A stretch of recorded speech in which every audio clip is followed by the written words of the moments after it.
บปอน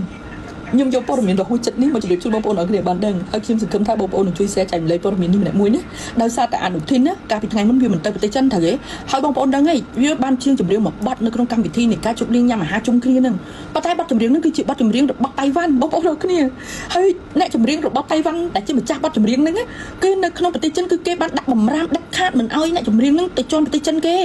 เฮ้ยเนี่ยใช่แต่นะอ่านอุทินเนี่ยไปทัวร์ไอเวียนะแต่โจรวมการวิธีในกรุงประเทศจันแต่ยกบัตรเบรกบัตรไต้หวันแต่จีนกรุงการวิธีนึงนี่เจตนาบางให้เคยทำวิคอนโทรไต้หวันเถิดจังบอกว่าโอนแต่จันนั่นช่วยทั่วพอร์มินนี่มันเนี่ยมวยนะบอกโอนนะขยมจังจะรบจันเอาโยธาอ่านที่นี่เวียชอในจุดหน้านี่เรื่องสำคัญนะไปให้ทางสงครามจัดซับเลยจัดนะบอกโอนออกนี่ช่วยทั่วพอร์มินนี่ให้บอกโอนกับพระโจมาสดับอ่านที่คือสำได้ในกรุงการวิธีนี่โอ้โหยังใหญ่แมน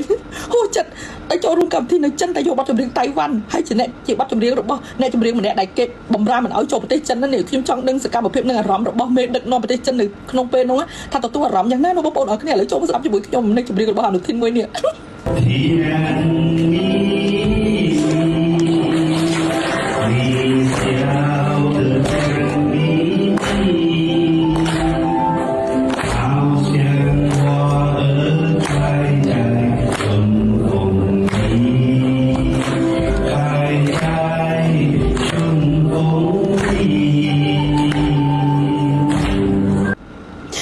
จุยเสียนะมองปนนะยิ่งจังดังอารมณ์ไม่ดึกนอนประเทศจันถ้าตายก็ไม่อารมณ์อย่างน่าเขาคิดว่าจังดังปฏิกรรมระบบจีจนจันนะในปีใดสกรรมแบบไม่ดึกนอนซีมแต่การประเทศจันนั้นประเทศตะกอมโตไต้หวันเนี่ยอันนี้จะเรื่องมวยได้พวกยังกำลังเศร้าจ้ะพลายจัดนะการสกิลที่เจ้าบอลบอกนี่จุยเสียนะโอ้โหผู้นำในประเทศซีวิไลไปถึงไหนก็โชว์ความเก่งให้เขาได้เห็นเนาะสุดยอดเลยอะประเทศไทยโชคดีมากมีวาสนาดีจริงๆว่าที่มีผู้นำเหมือนอนุทินนะคะมันอะมีการแบบโคตรเก่งเลยอะเห็นไหมมันแสดงเก่งกว่าดาราอีกนะมึงเห็นไหมเนี่ยมันไปถึงจีน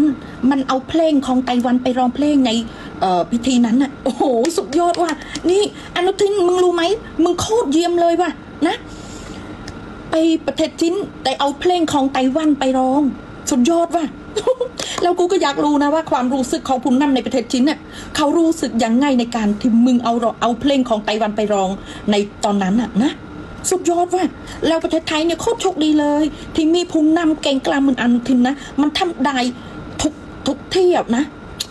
ยอดเยี่ยมมากโอ้โหไปถึงไหนก็แสดงความอับอายไปถึงนั้นนะกูนี่เพิ่งโคตรลือเชื่อเลยแต่พวกมึงกูชมจริงๆนะพวกมึงเลือกผู้นำเนี่ยได้ยอดเยี่ยมมากค่ะนะในสมัยการอนุทินเป็นผู้นำในประเทศเนี่ยมันโคตรสุดยอดนะคะอนุทินต่อให้มันทำนายกให้เป็น8 ปีเลยก็ดีนะคะจัดมันเลยค่ะโอเคเนาะ